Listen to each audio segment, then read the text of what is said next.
Welcome to Encouragement on Fire, and I have a special guest with me. Today is Angela Stewart, and she actually is a colleague of mine as well as someone who has been affected by cancer. And so I'm going to let Miss Stewart or Angela tell her story today. Hi, Angela. How are you? Hi, Shirley. I'm doing well. How are you today? Wonderful, girl. Oh, I am so excited that you agreed to tell your story. Um, Yes. Thank you for inviting me. I really do think it'll help others from what I went through and maybe encourage people to take care of their health as we go on into the future. Absolutely, absolutely. You know, and it's something because I knew that you went through something, but I wasn't privy to that it was cancer. Mm-hmm. Right. So they didn't tell anybody, or at least they didn't tell me. And I think we're in some of the same circles. Yes. For sure. When you told me, I said, "What? That's what it was." Oh my goodness. So yeah, so I need to know. So tell me what type of cancer was. Tell me your story. Okay. So let me start from the beginning. We ignore our body sometimes. We ignore the signs that goes on. We might attribute it to being something else. Oh, I'm just tired, that kind of thing. Well, unbeknownst to me, for months, I've been really tired. Uh, Walking up steps, I'm tired.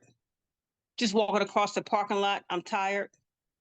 So at some point, this is in 2014. I'm going to start with September. Um, September, it was a point where I couldn't stand up for long periods of time. Mm. Just ignored all those signs. Like, what's going on? Like, why can't I stand? So I just had to, where I was, I had to go straight to the car so I could sit down and relax. Oh, And after that point, my husband said, go to the doctor and get a physical. So I did just that. I went, got some blood work done. The next day, she told me to go straight to the ER because my red blood count was not where it should be at someone my age at the time. mm, So I mm. said, okay, you're scaring me now. What's going on? She said, what's going to happen is you're going to need a blood transfusion. I need you to get to the ER immediately. Oh my goodness. So I'm like, okay, blood transfusion, no problem. So when I'm going to the ER, I got 3 bags of blood, and they wanted to keep me overnight to make sure that all was well. And I wound up staying in there for about 4 days because when you're in the hospital, they're constantly testing your blood and everything.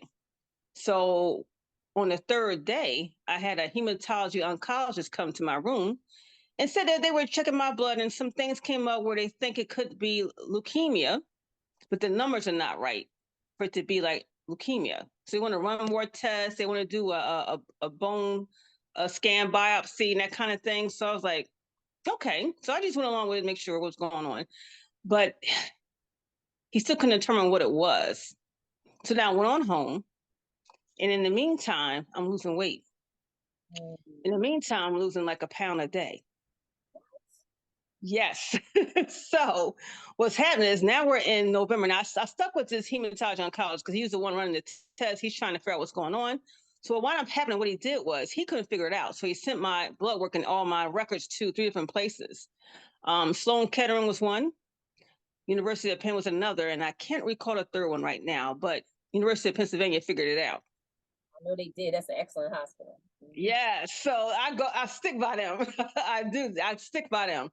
Um, well, what happened is they determined I had Hodgkins lymphoma. And the strangest thing was that usually it happens with folks who are younger. I'm older at the time, so it's usually for folks in their like 30s. So it was kind of strange that I got it at that time with that age. But they were amazing. It turns out I was stage 4. This is what I mean about ignoring your body. When your body's telling you, when your body's not right. So if your body's telling you something, you best check it out. Because stage 4 is like, oh my goodness, what was going to happen if I just let it go? You know what I mean? So I did Immediately they admit me to the hospital. This is like December now, and it's like, please don't keep me through Christmas. No, no, no. But they admitted me there. They did their own bone biopsy and everything, and from that point on, from January of 2015, I am getting chemo every other Friday. By the time we get to June of 2015, praise God that the cancer was gone. I was cancer free. Wow. Yes. Very, very scary. I mean, you know how it doesn't, it affects your whole family. Mhm. It affects, I didn't realize how much it affected my children. I had one son, the youngest one, he was graduating from high school that year. So he's worried, is mommy gonna make my graduation? Is mommy gonna be here? That kind of thing. But thank God that, you know, University of Penn had figured it out. And it was a scary journey at first, but I did handle the chemo well. And the only thing that was real bad for me was the anxiety aspect of it. I had that really bad, and they said that's because of the chemo. Um, I lost my sense of taste for like 3 days after the chemo treatment. Uh, Through the process, I had after each chemo treatment, your immune system is real low. Mhm. So I also had to get 4 shots in my stomach after each chemo treatment to keep my immune system, good as I go out in the public and that kind of thing. But you got to be mindful when you're going out. You got to keep the mask on. You got to stay away from folks, and your body is just it tears away at the good cells at the same time. This was before we had the COVID. Yes, this was before. And Mm-hmm. going through, like when I did mine, we were going through the COVID. Oh wow. About your experience going through the COVID and the doctor telling you that you got to keep your mask on. Remember, we didn't have masks. And you, Right, right. well, I know you, like, I'm not even going out. That's right. I'm not going out there. Oh my goodness. So the anxiety that you were feeling at this time. Oh my goodness. That That anxiety was terrible. It was really terrible. I'm gonna give you an example, and we laugh at it now, me and my family. But I'm gonna give you 2 examples. The first one was where I was living at the time. I had a neighbor whose son was bouncing his ball as soon as he got home from school. That just it's you want a sense of calm when you're home going through the chemo after the chemo effects of the chemo. You want he was bouncing that ball constantly where I was like, it was really grating on my nerves. You know what I mean? And it's like, I just got up and kept pacing the floor, pacing the floor. My daughter called my husband, was like, you need to get home. Mommy's not right, that kind of thing. And then they sent me to the ER. And the only thing I needed was to take my anxiety medication. That's all I needed. I didn't need to go to the ER. But it turns out once they ran tests, but once I got there, I thought I was going to have a heart attack. I don't know what was going on. But just the consistent bouncing of the ball, it had me on edge. Another example it was my daughter and my husband, we went out to go eat. Girl, it was like I heard everyone's conversation. mm, It was like I heard the cooks in the kitchen. I heard the folks across and behind in front of me chatting, just chatting away. I could not take it. I was like, we gotta go.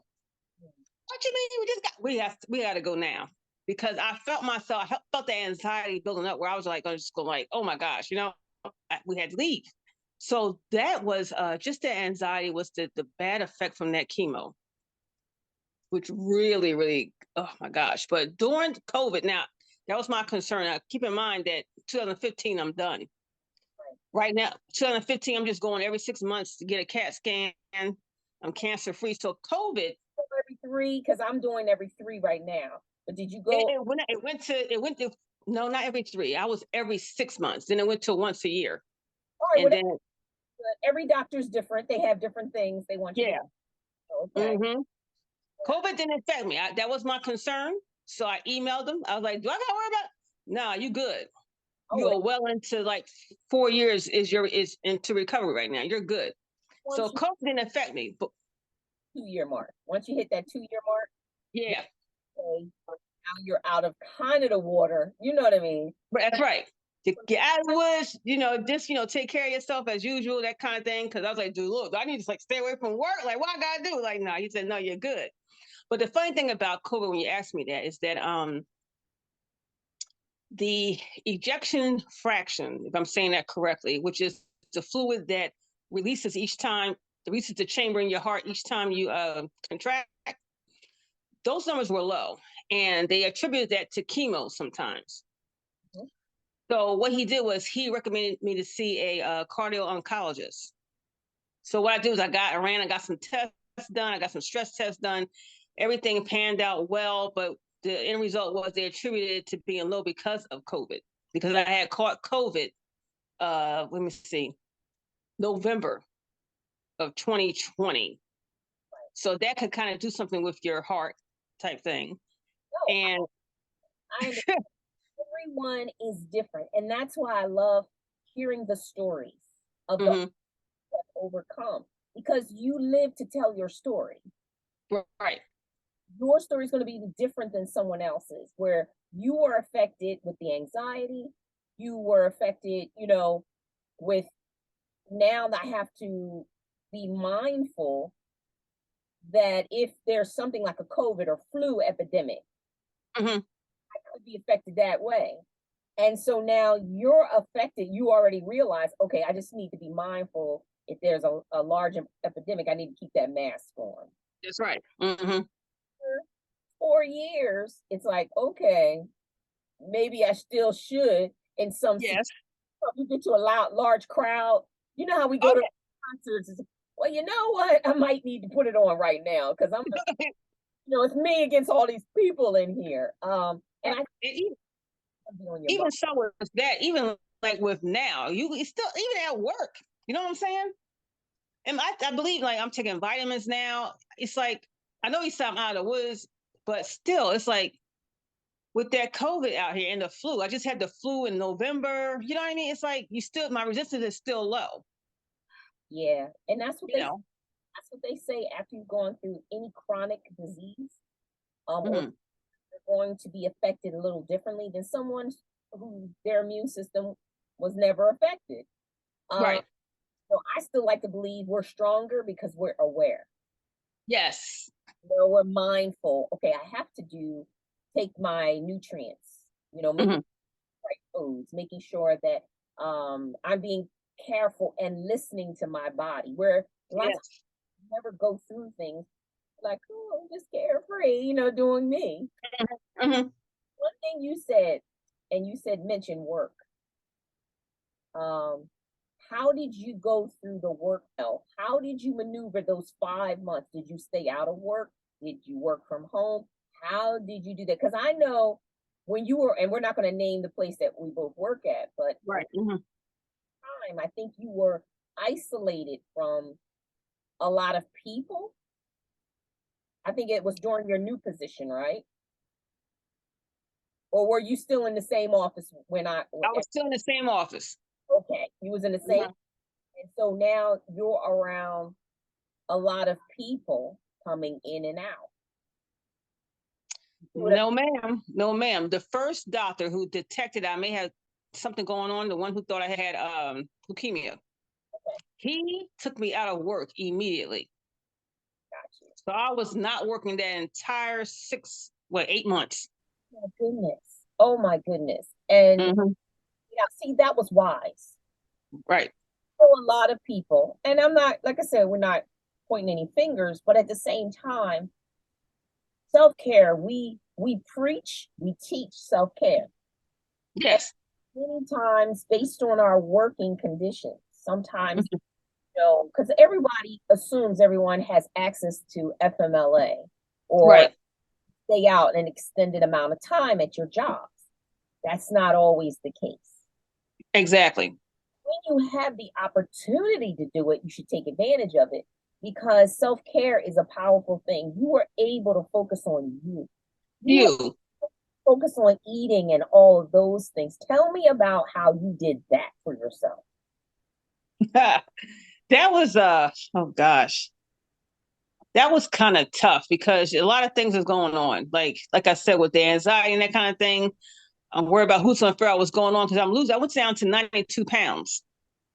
So I'm worried about what's going on. And then 2 years prior, my sister passed away from stomach cancer. So now I'm worried about, am I going to survive this? You know what I mean? So it's like, being that it was really, really helpful that I did not have to worry about work.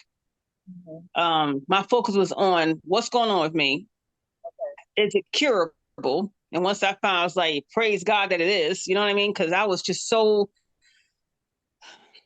it's very emotional thing to go through, and that's what these jobs don't realize. That we are fighting for our lives here. You know, I do know of some people who are still working and going through the chemo. Like, how are you even doing it? I can't even imagine, because it takes so much out of you when you go through that chemo treatment. You know what I mean? And how do you expect your employee to juggle all these things when we're fighting for our lives? Now, let me ask you this. You went through the anxiety. I didn't go through the anxiety. Oh, good. Good. Thank God for that. Mm. There were some other things I did go through. Did you go through the, the tiredness? Yes. And it hits you almost like a day or 2 days later. Mm-hmm. I did as well. Mm-hmm. The worst thing. It just takes a lot out of you. It does. Oh, that because you don't want to be, your family. Oh, they have to cook for you. You don't, because otherwise you're not going to eat. Mm-hmm. You're sitting there and you're like, I can't even get up. It's crazy. Exactly. And that's the thing, Shirley. Your family has to be a strong support. You have to have a strong support system, and family is key. Strong support system, even with family and friends at time. But we want to deal with the family because family is who has your back. 100%. And they have to realize, and we have to realize as well, like they become our caregivers. And that's the way it is. Yes, they do. And we can't worry about, oh, I don't want them doing everything, oh, because I can't. No, that's their job now, especially with our hubbies, you know what I'm saying, in sickness and in health, you know what I'm saying. So, and I did not. that's a blessing because there are some spouses that do not get the support. My heart goes out to them. Yes. When people go through this, it's one or the other. The person is very compassionate, or they literally don't want any parts of it. Right.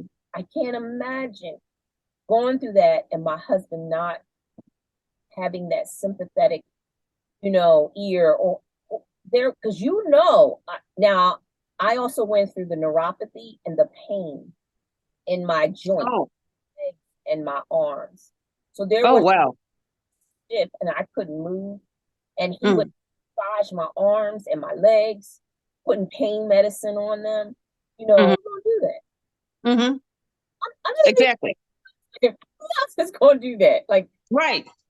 So my mom was cooking and cleaning, but my mom's like, I ain't putting all that on. I ain't doing that. I rub it on your face. right. I'm saying, at that time, you honestly need a caregiver or someone who's actually going to come in. If it's not your spouse, you need someone to come in and sometimes put the pain medicine on. Yes, indeed. Yes, indeed. Mm-hmm.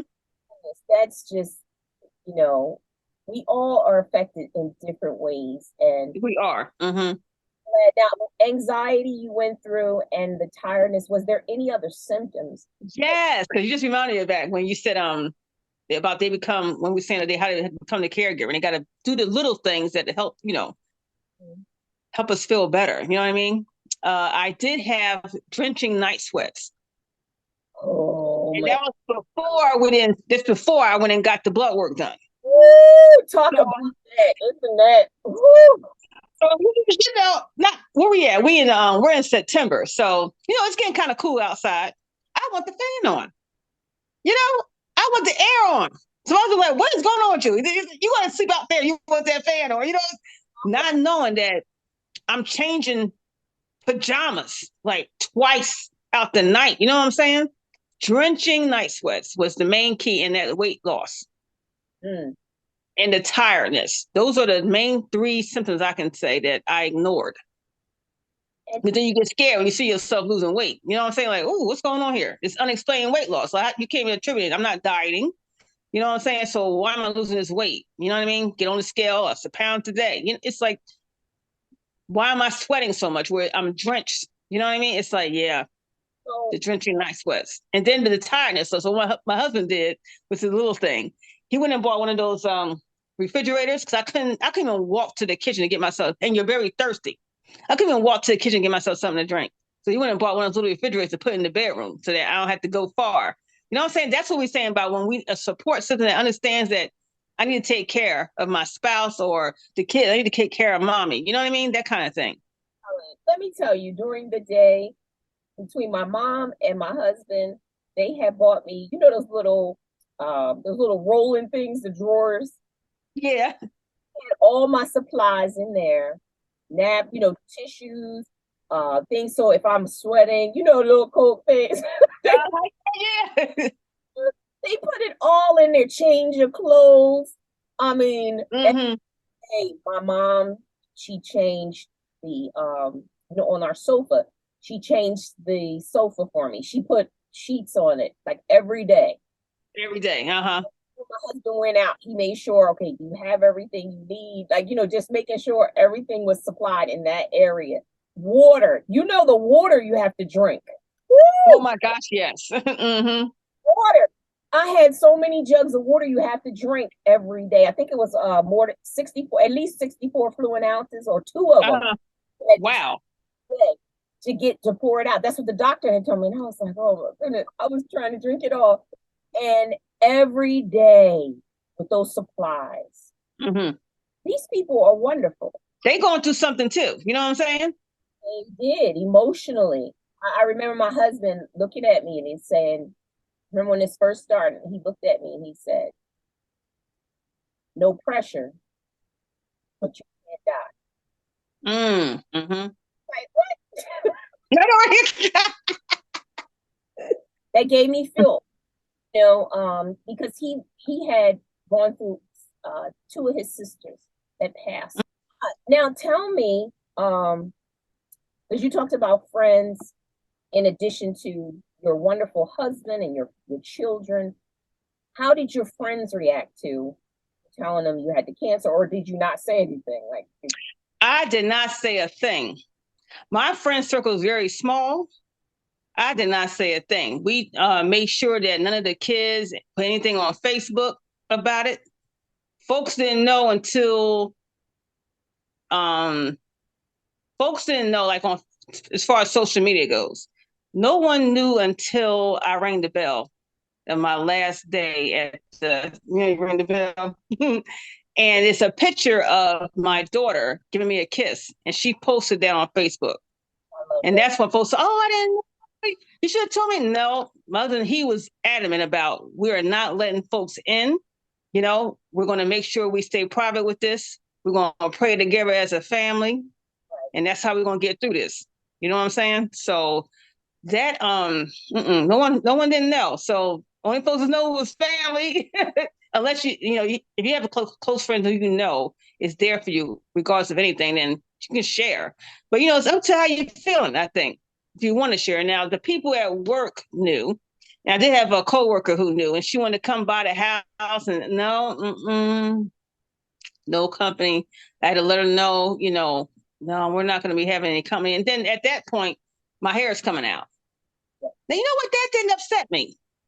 Me losing my hair didn't upset me at all. It upset my husband, but it didn't bother me. I'm surprised. I mean, it was like the one time I brushed my hair and I saw the hair, on the brush. You get emotional a little bit, but other than that, I was like, shave it all off. Shave it off. See, I didn't want to go back. Listen, I heard my story. My doctor, he said to me, he said, I'm just going to let you know this, that your hair is going to fall out. Like, he was just blunt. Hair type of chemotherapy that I'm giving you. Mm-hmm. In the first few, weeks, your hair's coming out. Mm-hmm. Said, to be honest with you, I just want you to prepare yourself. You may want to cut your hair down so then you won't deal with that. And I was like, Mm-hmm. as women of color, you know, Yes. I like feel some kind of way because I was like, wait a minute. And then when I sat there by myself, because I don't know if you had those moments right before you started the chemo, I was like, I started thinking a lot. Mm-hmm. And I said, you know what? No, I will. It was already in my body and it was causing me to go through this. And I said, I won't allow it. I won't allow it to control me. That's right. Mm-hmm. I called my sister. She came over. Mm-hmm. Yep. And then then my husband did the last final. And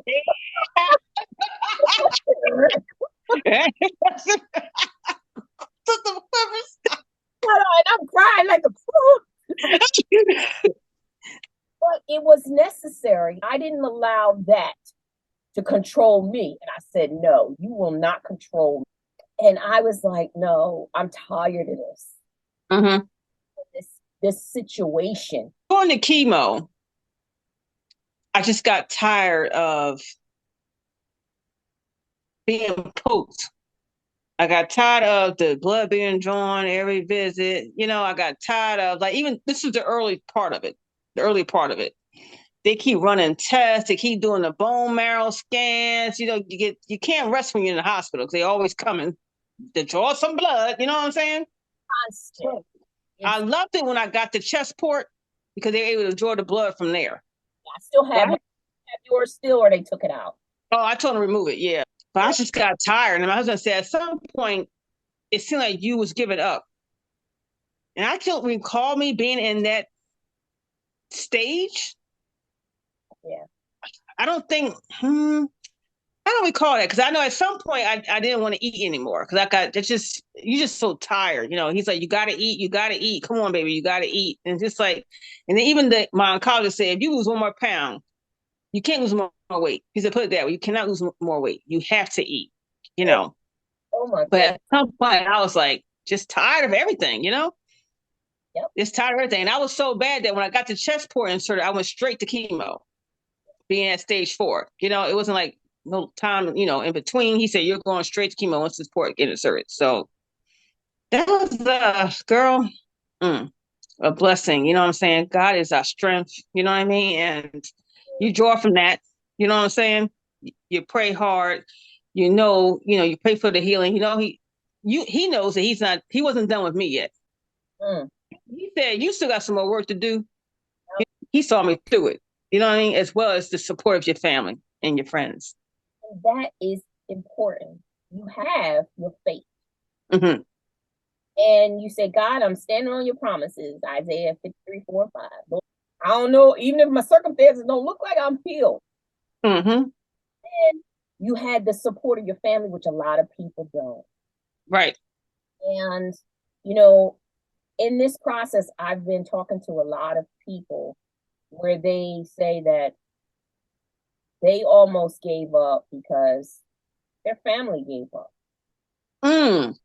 Wow. Came out, but just barely. Because how you overhear family talking.